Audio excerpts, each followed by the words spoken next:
Bismillahirrahmanirrahim. Assalamualaikum warahmatullahi wabarakatuh. Kita akan coba bersama-sama melakukan review latihan i'rab pada tamyiz 2 level 1. Pertama-tama yang perlu diperhatikan bahwa setiap kali kita bertemu sebuah kata, sebetulnya ada 4 hal yang harus kita analisis.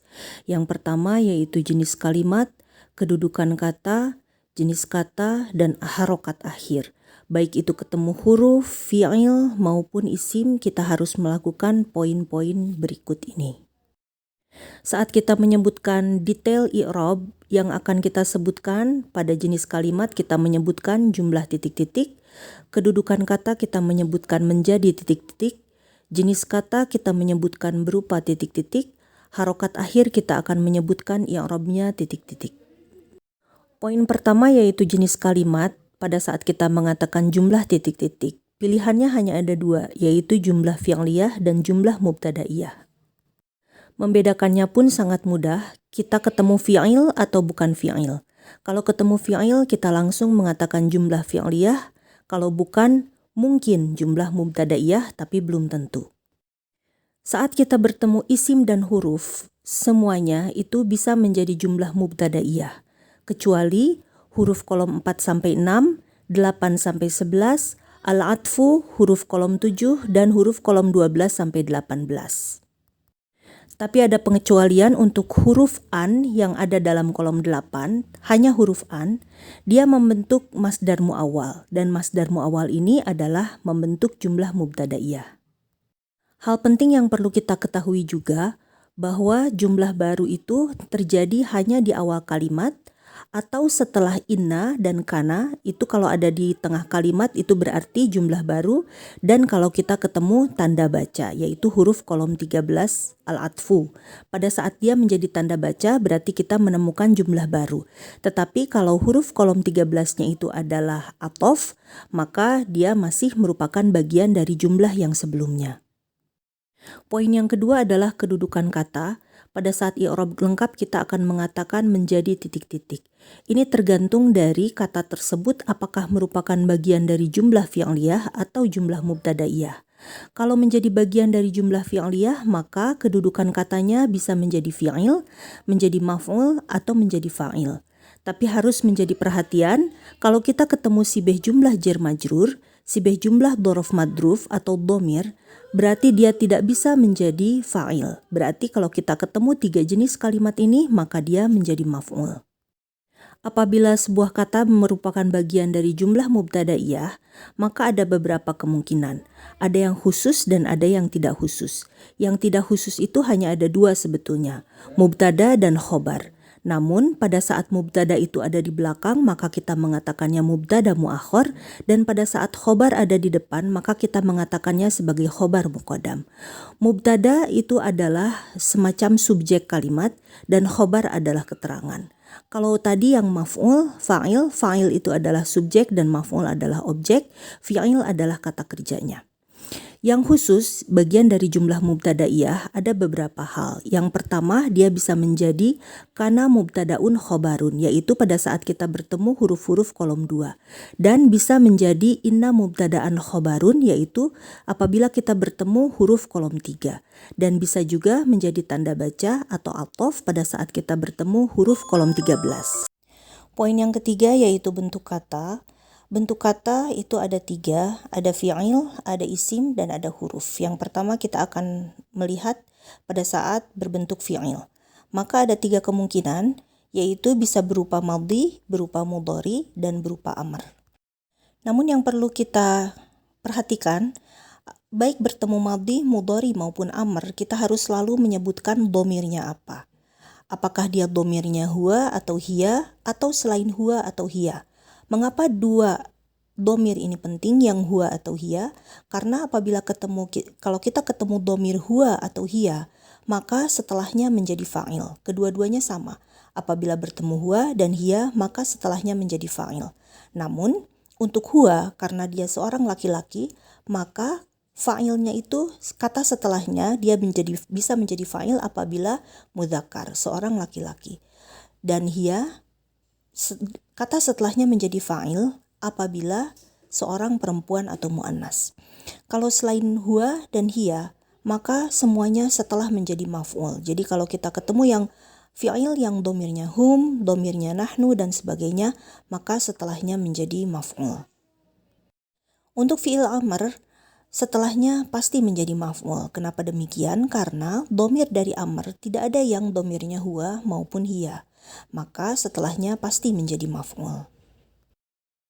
Bentuk kata yang kedua yaitu apabila kita bertemu isim. Kalau kita bertemu isim ada dua kemungkinan utama, yaitu kita bisa bertemu nakiroh maupun bertemu al-ma'rifat. Kalau kita ketemu nakiroh, kita harus selalu melihat kata setelahnya. Apakah ada domir, apakah ada nakiroh, apakah ada al-ma'rifat, apakah ada nakiroh sifat. Kalau tidak ada keempat jenis kalimat tersebut, domir, nakiroh, al-ma'rifat, nakiroh sifat, maka nakiroh itu berdiri sendiri. Sehingga apabila nakiroh bertemu domir, maka dia menjadi mudhof ilaih nakiroh domir. Bila nakiroh bertemu nakiroh, maka menjadi mudhof ilaih nakiroh. Apabila nakiroh bertemu dengan al-ma'rifat, maka menjadi mudhof ilaih nakiroh al-ma'rifat. Apabila nakiroh di belakangnya bertemu dengan nakiroh sifat, maka menjadi mausuf sifat nakiroh sifat. Apabila tidak ada keempat jenis itu, maka nakiroh tersebut berdiri sendiri dan kita sebut sebagai nakiroh. Pada saat kita bertemu dengan al-ma'rifat, kita lihat kata setelahnya. Apakah al-ma'rifat juga? Apabila al-ma'rifat juga, maka dia bisa membentuk mausuf sifat al-ma'rifat. Apabila setelah al-ma'rifat itu tidak bertemu dengan al-ma'rifat, maka dia berdiri sendiri. Dan kita sebutkan bentuk katanya adalah al-ma'rifat. Sekarang bagaimana jika kita bertemu dengan huruf? Bagaimana bentuk katanya? Kalau kita bertemu dengan huruf, maka ada dua kemungkinan. Apakah huruf tersebut bergabung dengan kata setelahnya atau tidak bergabung dengan kata setelahnya? Kapan dia bergabung dengan kata setelahnya? Yang pertama, apabila dia menjadi sibeh, atau ada juga huruf khusus, huruf tertentu. Kalau dia menjadi sibeh, yaitu pada saat huruf tersebut adalah huruf kolom 1 bijarin, maka dia akan menjadi bentuk katanya sibeh jumlah jar majrur. Kalau kita bertemu dengan huruf kolom 20 dzorof, maka dia akan bergabung dengan kata setelahnya menjadi sibeh jumlah dzorof madruf. Dan kalau kita bertemu dengan huruf kolom 21 mausul, maka dia akan membentuk sibeh jumlah mausul silah dengan kata sesudahnya. Dan kalau kita bertemu dengan huruf kolom 22 dan 23 isyarah, maka dia akan membentuk sibeh jumlah dengan kata berikutnya, yaitu isyarah musyar ilaih. Namun untuk huruf kolom 21, 22, dan 23, kadang dia tidak bergabung dengan kata setelahnya. Dia hanya menjadi mausul dan hanya menjadi isyarah. Tapi kalau misalnya kita bertemu dengan kata seperti ini, tetap dalam kedudukan sebuah kalimat, dia bisa saja menjadi maf'ul atau dia bisa menjadi mubtada atau khobar. Dan dia bisa juga membentuk sibeh, dia bisa membentuk jumlah mubtadaiyah. Kemudian huruf khusus yang bisa bergabung dengan kata setelahnya adalah huruf an. An ini adalah huruf kolom 8, namun huruf kolom 8 ini tidak semuanya bersifat seperti an. An ini kalau dia bertemu dengan fi'il mudhari, maka dia akan membentuk masdar muawwal. Kemudian huruf, kapan dia tidak bergabung dengan kata setelahnya? Di sini ada beberapa kolom huruf. Yang pertama huruf kolom 4 sampai 6, maka bentuk katanya kita akan mengatakan sebagai awamilul ismi. Huruf kolom 8 dan 11 juga dia tidak bergabung dengan kata sesudahnya, kita sebutkan sebagai awamilul mudhari.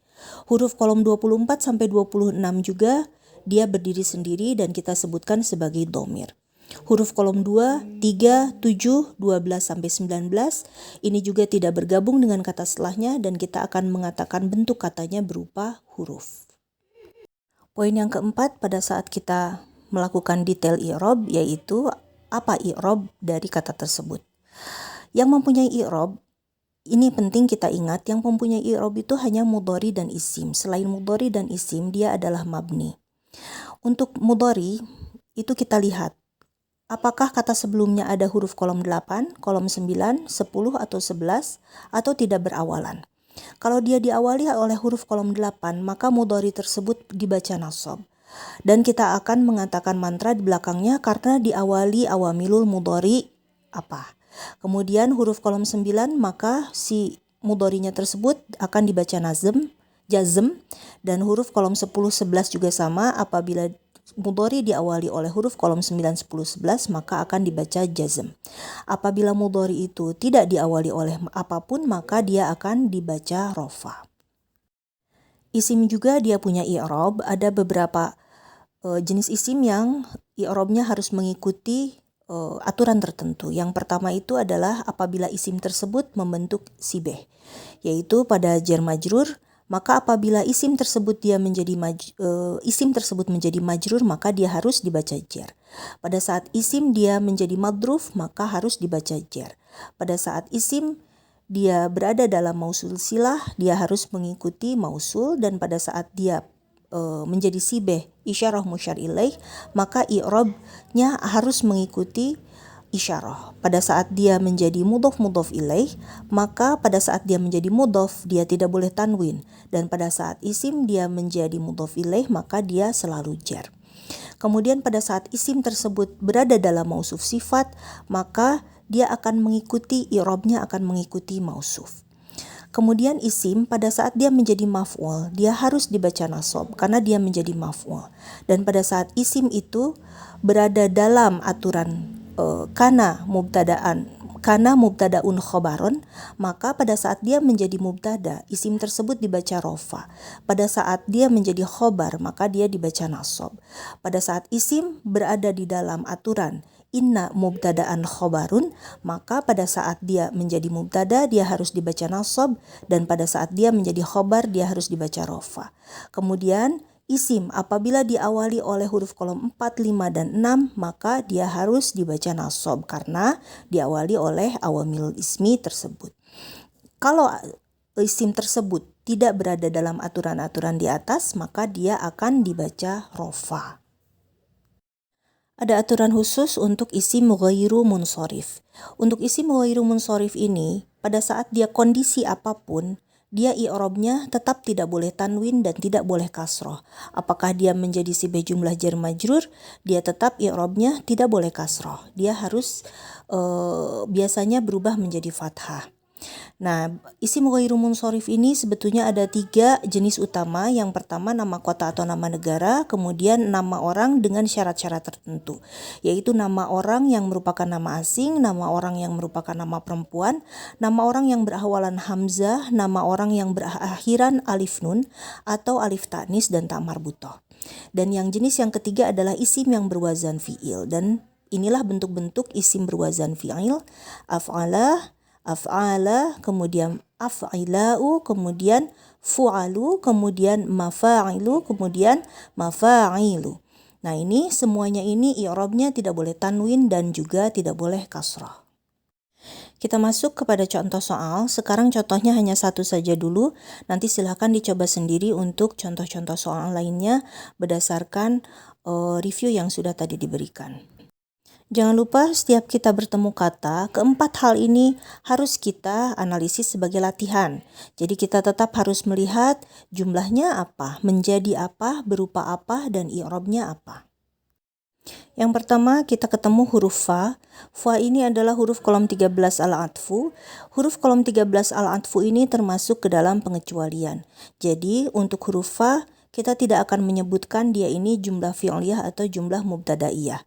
Namun kita akan langsung menyebutkan dia menjadi apa, berupa apa, dan i'rabnya apa.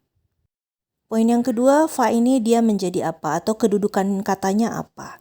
Nah, fa ini dia termasuk yang khusus. Dia adalah huruf kolom 13, jadi karena ada di awal kalimat dia adalah tanda baca, bukan athof. Kemudian kita masuk kepada bentuk kata, fa ini berupa apa? Kalau kita lihat, fa ini adalah huruf dan dia adalah huruf yang tidak bergabung dengan kata setelahnya. Dia masuk kepada huruf kolom 13 dan kita biasanya menyebutkannya dia berupa huruf. Kemudian fa untuk i'rabnya atau harokat akhirnya, dia bukan mudhari dan bukan isim, dia adalah huruf sehingga dia tidak mempunyai i'rab.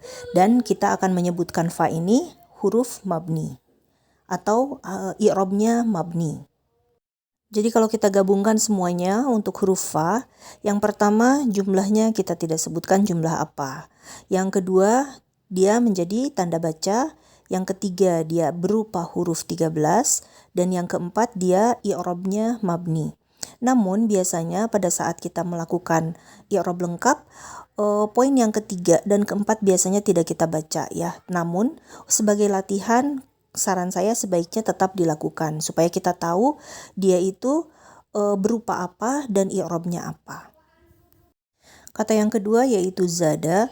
Sama untuk kata ini juga, pokoknya setiap kali kita ketemu kata, kita cari dia itu jumlah apa, menjadi apa, berupa apa, dan i'rabnya apa. Zada ini adalah fi'il. Jadi kita akan langsung dia menyebutkan bahwa ini adalah jumlah fi'liyah.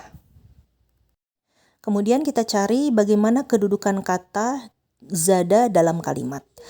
Kita lihat bahwa zada ini adalah jumlah fi'liyah sehingga kedudukannya hanya ada 3 pilihan, menjadi fi'il, menjadi maf'ul, dan fa'il.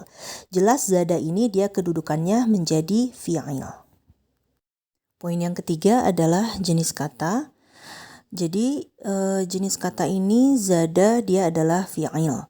Maka kita lihat fi'il apa ini? Zada ini adalah fi'il madhi. Setiap kita bertemu dengan fi'il, jangan lupa kita harus mencari domirnya. Zada ini adalah fi'il madhi yang domirnya huwa. Kalau domirnya huwa, maka setelahnya menjadi fa'il apabila mudzakkar. Mudzakarnya yang mana? Mudzakarnya yang mufrad, yang single. Jadi zada ini berupa madhi, domirnya huwa, maka setelahnya menjadi fa'il apabila mudzakkar. Kemudian poin yang keempat yaitu harokat akhir. I'rabnya apa? Zada ini adalah fi'il madhi yang punya i'rab hanya mudhari dan isim. Jadi zada ini i'rabnya mabni. Jadi kalau kita gabungkan semuanya, zada dia adalah jumlah fi'liyah, kemudian dia menjadi fi'il berupa madhi, domirnya huwa, maka setelahnya menjadi fa'il apabila mudzakkar. I'rabnya mabni. Namun pada saat kita melakukan i'rab detail, kadang-kadang beberapa hal dilewat. Jadi yang kita sebutkan hanya zada jumlah fi'liyah, fi'il madhi, domirnya huwa. Maka setelahnya menjadi fa'il apabila mudzakkar. I'rabnya tidak disebut lagi karena dianggap sudah langsung sudah hafal gitu ya.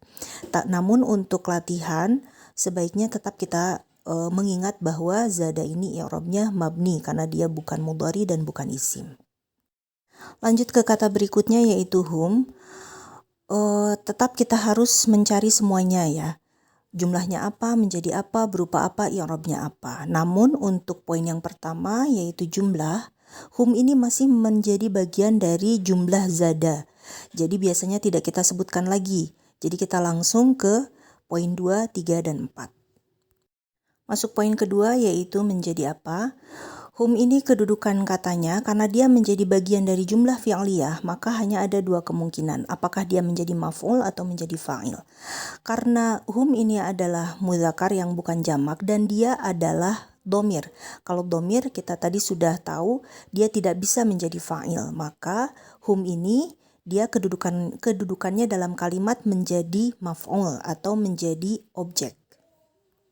Poin berikutnya adalah jenis kata atau dia berupa apa. Hum ini adalah huruf dan dia adalah huruf yang tidak bergabung dengan kata setelahnya. Hum ini adalah huruf kolom 25, maka dia kita katakan berupa domir. Poin yang terakhir adalah harokat akhir, tapi saya ada kesalahan pada saat meng-highlight ya, itu bukan yang 3 berupa tapi maksudnya yang 4 i'rabnya, harokat akhir. Bagaimana harokat akhir dari hum? Hum ini adalah huruf, dia tidak punya i'rab, maka dia i'rabnya mabni karena dia bukan mudhari dan bukan isim. Sekarang kita gabungkan ke 4 poin tadi. Jadi hum ini jumlahnya dia merupakan bagian dari jumlah zada, kemudian dia menjadi maf'ul, dia berupa dhamir dan i'rabnya mabni atau tidak beri'rab. Pada saat kita melakukan i'rab detail, maka kita akan menyebutkan hum menjadi maf'ul berupa dhamir mabni. Kata berikutnya sama, kita mencari dia merupakan bagian dari jumlah apa, menjadi apa, berupa apa, dan i'rabnya apa. Allahu ini masih menjadi bagian dari jumlah fi'liyah zada, jadi biasanya tidak disebut lagi. Kemudian poin berikutnya adalah kedudukan kata. Allahu ini dia bagian dari jumlah fi'liyah, berarti kita harus menentukan apakah dia menjadi maf'ul atau fa'il. Nah, kalau kita lihat Allahu ini dia adalah mudzakkar, menunjukkan satu laki-laki, mudzakkar mufrad. Jadi ini cocok dengan zada yang dia domirnya adalah huwa, seorang laki-laki. Maka Allahu ini dia menjadi fa'il. Kemudian poin berikutnya jenis kata. Allahu ini adalah isimnya isim al-ma'rifat, terlihat dari awalan alif lam. Bila kita bertemu dengan isim al-ma'rifat, maka kita lihat kata sesudahnya. Kalau misalnya ada al-ma'rifat lagi, maka dia menjadi mausuf sifat al-ma'rifat. Tapi di sini setelah al-ma'rifat dia tidak ada al-ma'rifat lagi. Jadi Allahu ini berdiri sendiri sehingga kita sebut Allahu ini berupa al-ma'rifat. Kemudian poin yang terakhir, kita mencari harokat akhir atau i'rabnya apa. Kita tahu kalau Allah ini dia bukan sibeh karena dia tidak diikuti oleh al-ma'rifat lagi. Kemudian dia menjadi fa'il, bukan menjadi maf'ul, sehingga dia tidak perlu menjadi nasab. Kemudian Allah ini tidak diawali awamil ismi dan dia bukan merupakan bagian dari EMK KMK, maka Allah ini dia i'rabnya dibaca rofa. Jadi lengkapnya, i'rab lengkapnya atau detailnya dari Allahu. Yang pertama, dia jumlahnya merupakan bagian dari jumlah zada. Dia menjadi fa'il berupa al-ma'rifat, i'rabnya dibaca rofa. Jadi Allahu menjadi fa'il berupa al-ma'rifat dibaca rofa. Masuk kata yang terakhir, sama kita lihat juga dia merupakan bagian dari jumlah apa, menjadi apa, berupa apa, dan i'rabnya apa. Maradon ini masih menjadi bagian dari jumlah fi'liyah zada, jadi biasanya tidak kita sebut lagi. Selanjutnya kita lihat maradon ini kedudukan katanya dalam kalimat bagaimana. Dia merupakan bagian dari jumlah fi'liyah, jadi kita harus menentukan apakah dia menjadi maf'ul atau menjadi fa'il. Nah, maradon ini dia adalah mudzakkar mufrad, satu laki-laki. Tadi kita sudah menemukan Allahu dia sebagai fa'il. Sekarang maradon apakah dia menjadi fa'il lagi atau menjadi maf'ul? Fa'il itu hanya bisa ada satu dalam sebuah kalimat dan nanti bisa kita lihat dari artinya mana yang lebih cocok menjadi subjek kalimat. Maradon ini dia bukan menjadi fa'il. Karena tadi Allahu yang menjadi fa'il, maka maradon ini dia menjadi maf'ul. Selanjutnya adalah jenis kalimat. Kita tahu bahwa maradon ini adalah isim dan dia adalah nakiroh.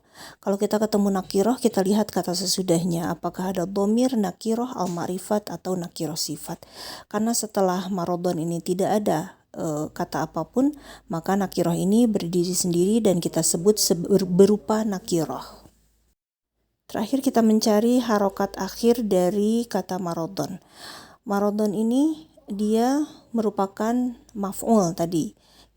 Karena dia menjadi maf'ul, maka langsung kita menyebutkan dia dibaca nasab karena menjadi maf'ul. Jadi kita gabungkan semua. Maradon ini jumlahnya bagian dari zada, kemudian dia menjadi maf'ul berupa nakiroh dan i'rabnya dibaca nasab. Pada saat i'rab detail kita akan menyebutkannya.